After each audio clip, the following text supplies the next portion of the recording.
Hey, welcome to the Two Stock Movies podcast. I'm Drew. I'm Cam. We hope you all had a fantastic Thanksgiving. This is our belated celebratory congrats Thanksgiving. Hope it was meaningful, Enjoyable, well fed. Hope you got some sleep. I sure didn't. I got no sleep. Yeah. Very, very good. So this week we are going to talk about a fantastic film, at least kind of, in my opinion. It's the 2004 film Eternal Sunshine of the Spotless Mind. Cam, who stars and directed this film? It stars Jim Carrey, Kate Winslet, Kirsten Dunst, Elijah Wood, Mark Ruffalo. It's a pretty big staff. It is. Cast, yeah. Is Tom Wilkinson? Is that a notable guy? Who is that? All right. I don't know who that is. Doctor How? I guess not. Oh, that's the doctor guy? Oh yeah, he is notable because he was in Batman, I think. Was he the guy, the mob boss guy? Yeah, Okay. yeah. And it was directed by Michael Gondry. Never heard of him before. Screenplay like Charlie Kaufman. He's kind of notable. Who's the old guy? Charlie Chaplin? Charlie Chaplin. Yeah, that's what I was thinking.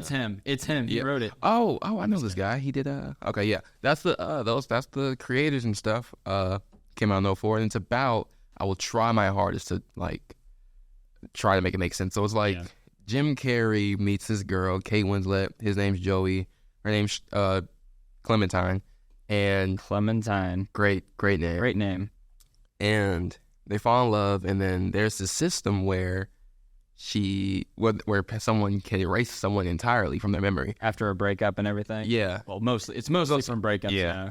And then so she says it first. She wants to break up with him, and then he finds out, and then because he's just like boring and whatever. And It's Jim Carrey though. yeah, like I don't get how.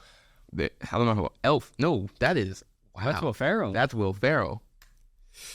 Anyway, Shame. we all mess up, but yeah, I don't. And then he finds out, and then he's trying to like get her back and like trying to do better and stuff. It's so hard to explain the movie to someone who's never heard of it before. And it's a crazy title too. It is. But, I could barely even say it when I first started this episode. And I think the story is really creative, and like, because it's kind of one of those thoughts, like after you break up with someone, it's like clearly you want to get that thought out of your head and you want to erase all the memories because it's too painful. And I think that having that be like a full-on business, that's just, it's not like it's in a futuristic world though. It's like real life. But then there's this like kind of like crappy business. yeah, It's like very low staff. Kinda? Yeah, low staff. It's like they're plumbers basically, and they're coming in, they're just doing this. I'm like, good Lord. And I want to know how much it was. Did they ever mention how much it was to do that? Like, procedure? Ooh, that's a good question. I wonder. They're literally like taking memories out of his brain. Yeah, and it seems so common because there was a scene where there was like a bunch of different flyers, or not flyers, a bunch of I guess invoices like coming out, or not invoices, like a little slips. Just there's a slip when you get when it happened, when you erase someone, and there was like a bunch of them at one time. And a lot of people at the office where they were getting it done. Yeah, I was curious. Like, something I thought about after I watched it was like, well, is this like are people there mostly for breakups, or is it for like past trauma? You know, because it's their memory. So if like something painful happened to you that wasn't a breakup, like I kind of wish we would have saw someone who did it for a different reason.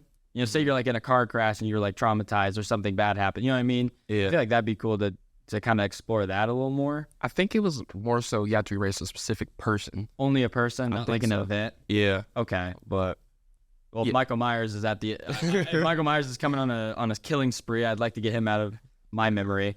But what did you think overall, Cam, about the film? I don't know. I wanted to watch it for a while, and then we picked it this week, and I didn't know it was gonna be like this confusing because there's multiple layers to it. Because you have the like it's like kind of like Inception, like I don't want to say dreams, but like Like fragments of like memory and stuff. Yeah. So there's like I don't know if I'm overthinking it, but it seemed like you were going deeper and deeper within memory. But at some point, you're kind of confused at like how far from reality are we? Yeah. So it was kind of confusing in that aspect. I did like some of the camera work and like lighting and stuff, and they had like a bunch of spotlights. Yeah. But other than that, I mean, I don't know. I thought I was really like, if I was to like mark up like periodically throughout the film. I thought the beginning was intriguing. I thought it was like an intriguing premise because you're watching this relationship unfold, and it's kind of like an awkward, like it's almost like you don't see a lot of their relationship kind of come together enough for him to like do this, because we see a lot of their relationship when he's like in his mind. Yeah. And I think that was a stylistic choice. I don't really know, like as of now, I don't really know if that was like a good thing, if we needed to spend more time in the relationship and then when it happens. But at the same time, if like the filmmaker did that, it would seem like retreading stuff we already saw. Yeah, like too much, because I know we kind of said the movie dragged for it only being an hour. It like at the end, it just a little bit. Yeah, because it felt longer than it should have. It's only an hour 50, but it felt like 2:20. It did. But I liked it though. I thought that when he's actually getting his like brain just whatever. Yeah. And my favorite part of it is when he like decides that he doesn't want it to happen anymore. And then it's like him basically like fighting against the people, like messing with his memories. He's like hiding in dreams that don't involve Kate Winslet's character. Yeah. Clementine. Constantine. But he's like going back to his like embarrassing moments from his childhood, but also like plucking her with him to like hide from them, because I think they only can see the parts where she's in. Oh yeah. So I thought that was like a cool fun way to tell that story, while also adding like a visual aspect. Like when he's like going through his memories, it's like you said, the spotlights, and it feels very like like frantic and very like awkward. Yeah, because it's just barreling through different dreams and everything. I did like seeing the random adolescent things, like when he was a kid, he's hiding under the table. He's like sized up differently. I think they have that in a museum in Chicago. It's like, I forget the name, but I think they did something with the floor, because I think like on illusion. Because on one end she's super tall, and at the other end he's like an adult, but he's super short. So I like seeing him kind of grow up. Yeah, it was cool. I'm not gonna talk about that other scene though. Yeah, no, yeah, I get what you mean. I thought that was a really interesting thing. I thought it was a good kind of back and forth to see, like Mark Ruffalo, which my God, he is young in this movie. Dude, his glasses make him like a dork. Yeah, him trying to like figure out where he is, and then like plucking that memory out, and it's like people are vanishing, so Jim Carrey's having to like jump from scene to scene and different things. And oh my gosh, I am a big fan of smooth transitions, Cam. Okay. The scene where he's in that library and he walks out and the lights are flickering down, and he's like, oh my Lord. That was like the bookmark where I was like, all right, I'm going to enjoy this. And then the end happened, and I was a little like, I don't know how to describe it. It's like when they're on the beach and they're in that house, I was kind of just like, okay, you know what I mean? But then the end happens, where we realized that the events we see from the beginning of like his car getting like scratched, Elijah Wood's character coming up and having a very weird conversation with him. Yeah, I didn't. You don't understand that until like you don't understand. It's shown at the beginning, but you don't get it until you go through the movie and find out like he's the other guy. Yeah, and I thought like us realizing that the beginning is kind of at the end, like all the stuff that happened in the beginning, that makes sense as we progress through the story. I thought that the idea that Elijah Wood's character is just like using all the letters and all the stuff that Jim Carrey did before her memory was wiped to win her over. Yeah. What a scumbag. I mean, game is game. And he looks like a child. Like with the freak. Yeah. But I don't know. I didn't really like that. Yeah, like that aspect of it. I mean, because he seemed like they just kind of threw him in. Like he didn't have a real relevance. Elijah Wood. Yeah, he was just around, and it didn't really add to the story. Like he was just the other guy. Yeah, in a different universe.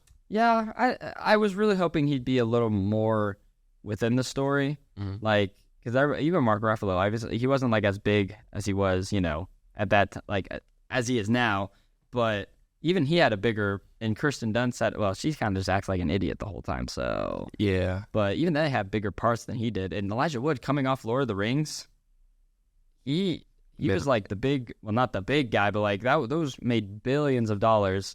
I haven't seen one of them. I have not either. Oh, okay. I can't... No, but like I just know they're huge. I know he was in that. What'd you say? I didn't know he was in that. He's Frodo. Frodo Biggums. It's Baggins, but... along with Ian McKellen. I'm so out the loop. Oh boy, Cam, this movie got you. I guess we'll progress into, as we're talking about Elijah Wood, we'll talk about the acting. What do you think of the acting overall? I Okay. I like Kate Winslet's character because she seemed like she was stressed all the time. She seemed stressed and felt like a real person, which I guess is the overall thing. She seems so like a miserable person to date. Yeah, sometimes. I mean, when they're in that Chinese restaurant, she's like, "Oh yeah, could you?" He's like, "Oh yeah, could you get the hair off the soap? It's repulsive." And I was just like, "That's gross." Oh my god. I don't know. She seemed wasn't that towards free spirited. That's the word. She looks like she knows how to have a good time. She would have been great for like what was the hippie era, like the 60s. Yeah. Yeah, she would have been great for Summer of Love. Yeah, and like had the hair going. She would have been great for that. But what'd you think about Jim Carrey? He seemed like he was just trying. He was trying hard, but not too hard. No. His character was trying hard. Oh, okay. So that's a good thing because he didn't come off as trying. He was just trying too hard to get her back. Mm-hmm. Like he went to great lengths to get his lady back. Yeah, makes sense, I guess. I think this movie, for Jim Carrey at least, this was kind of because Truman Show is technically like a drama, I guess. Yeah, it was kind of his first time actually like going into a drama more than just a flat out comedy. Mm-hmm. But I think this one was where it was like, okay, unless I'm forgetting a movie that he was in at another point, I can't remember. But this was kind of the first time it was like full on drama, because even Truman Show had like some comedic moments in it. Yeah, like he was lighthearted. Yeah, but this movie I found it to be a lot like similar to Truman Show because it's kind of that like warped sense of reality kind of thing. Yeah, I was gonna say that. And he's noticing things that like are like mean something else, but he's like so oblivious to it. You know what I mean? Yeah. And I like that. I like when Jim Carrey does that kind of stuff. I kind of thought of it briefly. Like,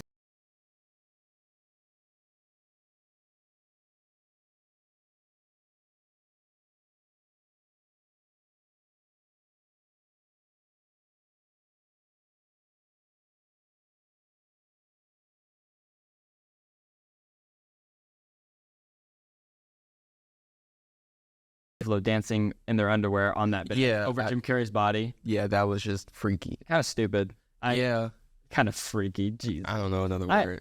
I don't know. The performances were like decent. I mean, Jim Carrey's was. It's hard to tell if his performance. Like, I think it was a good performance. Mm-hmm. I just don't know if it's good only because of what he did prior. It's seeing that just complete like 180, or if it's like good on its own. Because honestly, I think Truman Show is a better performance. Yeah. Just because he goes through a whole range of emotions. And this one, it's kind of just sulking, upset, kind of bland. And I know that's his character. I don't know. There are moments, though, where you kind of like see that Jim Carrey, like, body language, if that makes sense. Like, he does like weird little like things, like when he's getting out of bed and he's like doing the slow. Yeah. That, or when he's like showing memories of him and Kate Winslet like in the bed, he's like kicking his legs around, just kind of, or especially when he's acting like a child. Yeah. You see kind of his animated body movements and everything. But for the most part, I thought he did a decent job. I leave it at that, honestly. I guess there's like nothing to really write home about because it's such a. Their chemistry is good. Kate Winslet and him. Yeah. I like them. I like the scenes where she would act like she didn't know him, like in the bookstore. Yeah. And I don't know, that just seemed natural. It seemed natural. Yeah, like they're just playing. And then I didn't get when she would oh my gosh, what am I blanking? When she, I don't know, I forget. Oh yeah, no. When they would randomly, it was a scene where they would act like they met for the first time, like on the beach. Because when we see them the first time, they met at the train. Yeah. But I didn't get that part. I know. Well, yeah, okay. When it's like at the party, is that what it is? He says at the beginning that they met at like a beach party. Yeah. Which when I already watched the beginning, I was like, something's wrong. Yeah. Because we just saw them meet each other on the train. So that was kind of the first thing that I noticed that was weird. I don't know. I don't know.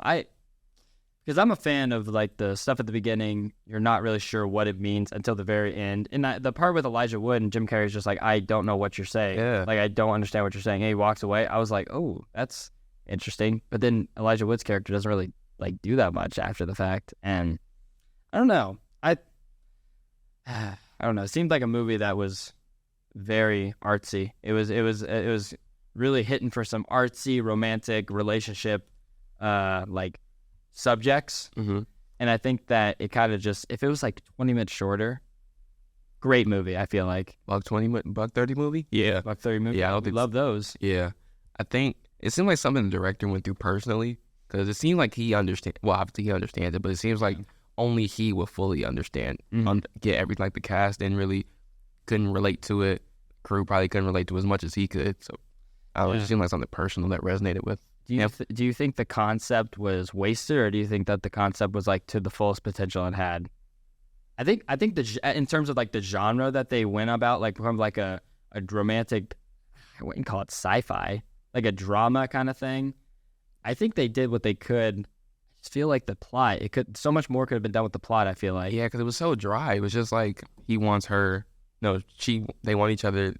She leaves. He tried to get her back. She's already erased. Like completely erased him from his mind, and then he wants to erase her, but then goes, "Oh no, I don't." And then it's like they're going back. Yeah. I don't know. It just seemed like like you said, it could have been more. But I don't know. It didn't. I don't know anything that kind of came out of this. Like I don't know any inspirations. Like what movie kind of took inspiration from this? Like it doesn't seem like a big thing in pop culture. No, it seems like just something only film junkies would like. I've heard this film around, but that's only because like obviously like I know that kind of stuff. But yeah, obviously I mean, my other tag.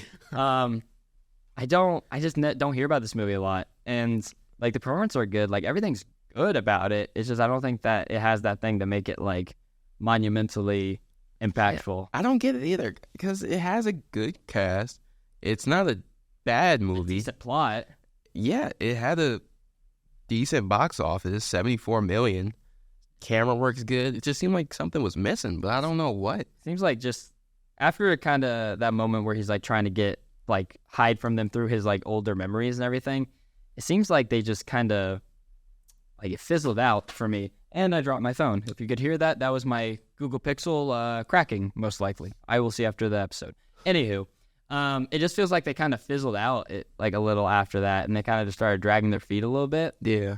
And like by that point, I was like, oh, like it's like entertaining. It's not just like semi thought provoking like romantical drama. It's like, oh, now we're like moving, and it's like, oh, okay, whatever. Do you think that there was an equal balance of inside Jim Carrey's mind and like outside? Do you wish that we would have been in his mind more?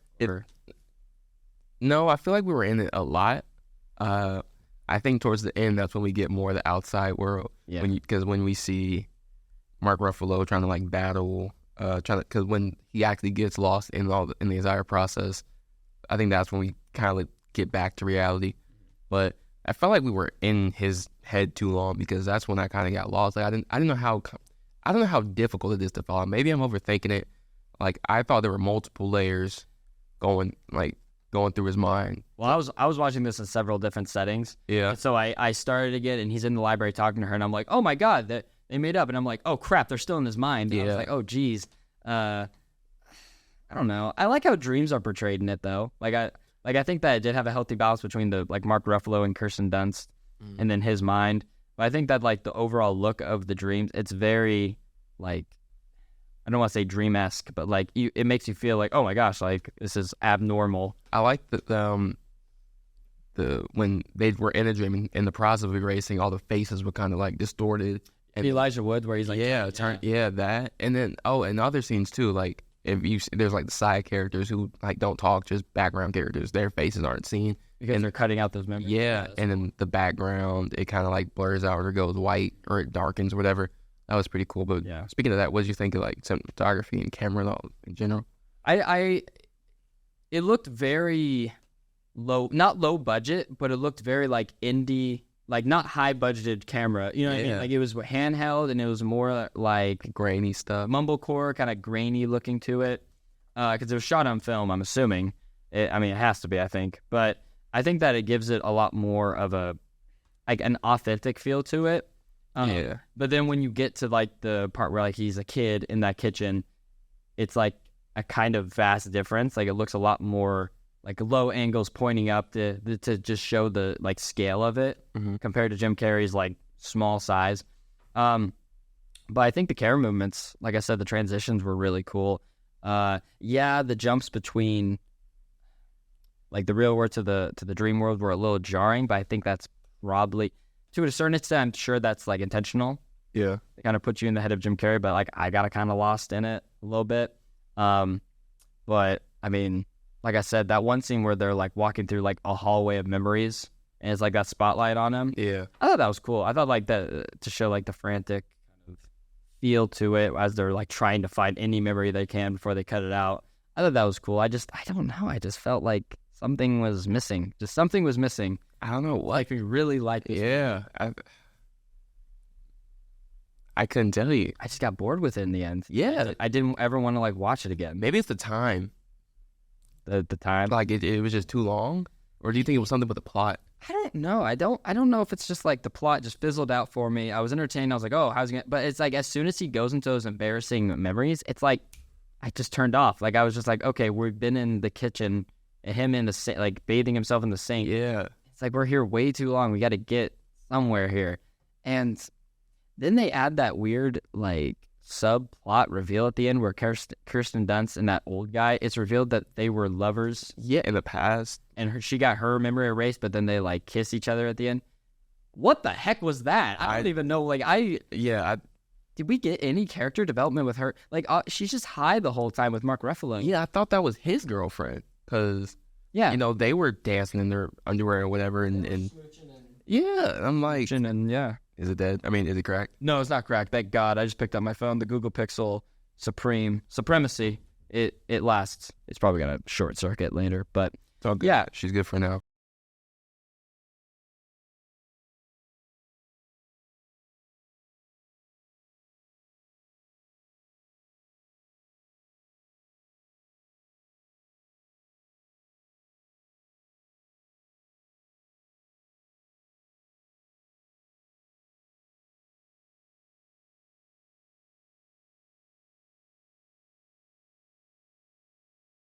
Care. She was just Mark Ruffalo's like lady, like nothing. She didn't really have that many lines, and then they make it a big thing at the end where she leaves and then she's packing her bags and like, did you know? She's like, no, I figured something, but yeah. And then she catches the wife. I know we're showing the same thing, but like the wife catches him cheating, and then what's his name? The boss. timing was impeccable though on that her driving up. It was like the second they started kissing. Yeah, she's pulling up. Mark Ruffalo's like. It was crazy. And then I don't know, that just came out of nowhere and they made the big thing about him cheating, and then like I don't know, just that whole thing. I guess they were just trying to extend the time or something. Why? They didn't need to at all. I don't know. Like I think Jim Carrey and Kate Winslet, like their characters are so like explored, I guess. Mm-hmm. Like you kind of know so much about them, and they like have a lot of like relatable parts where you see kind of their faults as well as their strengths in terms of like being in a relationship. Mm-hmm. Like they get annoyed with each other and everything, but then it's like they're together and they're like really happy. But with all the other characters, it just felt like they were so one note. Like like when Kirsten Dunst and Mark Ruffalo are having that conversation at the end where she's like, did you know, like, did you do the procedure to like have my memories erased? I'm thinking like, why are we spending so much time with them? They have not earned my like attention towards them individually. You know what I mean? Yeah. Because when they were in his room, it's like, okay, they're in his room, but like they're affecting Jim Carrey. Yeah. And it's like now they're just on their own storyline. I'm like, this is not like remarkable at all. What's the rating for this? It's pretty high. People really, it was like an 86 last time I saw. People really like this movie, and I get because it has 92. My God. I don't think this. Mark Ruffalo made a bunch of fake accounts to get those ratings. Yeah, I don't know, a 92. That's Truman Show's better. Yeah, let me see. Truman Show's 94. Wow, that's it. I mean, if we're gonna give Truman Show a 94, yeah, over this one. I guess I'll throw this in just very quickly. Truman Show, you've seen it obviously, right? I have. Can you think that Truman Show would have been better if you didn't know that he was in a show for the majority of the movie? If you did not, that would have been a mind. That would have been. I think that was a wasted opportunity. Like, oh man. Like at the end, you learn like everything, and like you're like shell shocked as much as Jim Carrey, and it was more of like a thriller throughout because you like a paranoia thriller. I felt like wasted opportunity. I'm thinking now, I might have thought it was cheap Because if you're doing all that, just say it's a TV show. Well, that's kind of like the first time. That would have been like the first time it was kind of done with. Yeah, in 1998, yeah. Yeah. But just a thought. I thought that'd be a cool, because I'm always watching it, I'm like, oh, this is cool, but like we already know what's going on, so it's like we know before more than the character, but like a Book of Eli. yeah, something like you don't realize he's blind to the end. Yeah. It kind of makes you want to rewatch it. Yeah, just threw that out there. But Cam, any final thoughts? Any final remarks about the film? I don't understand why maybe it's just among movie buffs. I don't get why it's such a highly talked about in that area. I don't know, honestly. It doesn't. I don't get it. I guess it just like we said, we've been saying the whole time. It seems like something's missing. It doesn't stand out. I probably won't watch it again. Maybe I probably won't. I don't know. Just nothing is remarkable enough to bring me back. I mean, the acting's okay, but like I don't go to films for acting. I go for like a plot. Yeah, for the most part, and a wasted plot. I think to a certain extent it was wasted. But what would you give it out of 5? 2.5. 2.5. I think I go 2.5. God, watching this, I was willing to give it like a 3.5, a 3, but after it ended, I was just kind of like, felt numb. I might give it a 2, actually. I might give it a 2.5. I might give it a 2.5 out of 5. And maybe we're missing something. Maybe that's, got it. We need to have our like hearts ripped out of our chest and make us want to forget, unless that's already happened, Cam. No, not for this episode. Not for this episode. We'll save it until February. Okay, next week we'll both be Wrex, and then we'll come back. Yeah, we'll come back. Just kidding. That's a joke. Anywho, but yeah, I'd give it a 2.5 out of 5. Okay film. It's been a while since we had a movie that were kind of, Napoleon Dynamite was probably the last one. Yeah, we weren't very emotional about it, but I mean, I wasn't like, for the both of us, because I didn't care for Halloween, but you did. Yeah, me and Gunnar. Yeah, we love that movie. But yeah, that has been the episode for Eternal Sunshine of the Spotless Mind for the Two Stock Movies podcast. We'll see you next week with a new movie, whatever that may be. Who knows? Leave a comment in the comment section of our YouTube page, and we will see you next week. I'm Drew. I'm Cam. Ta-ta. Bye.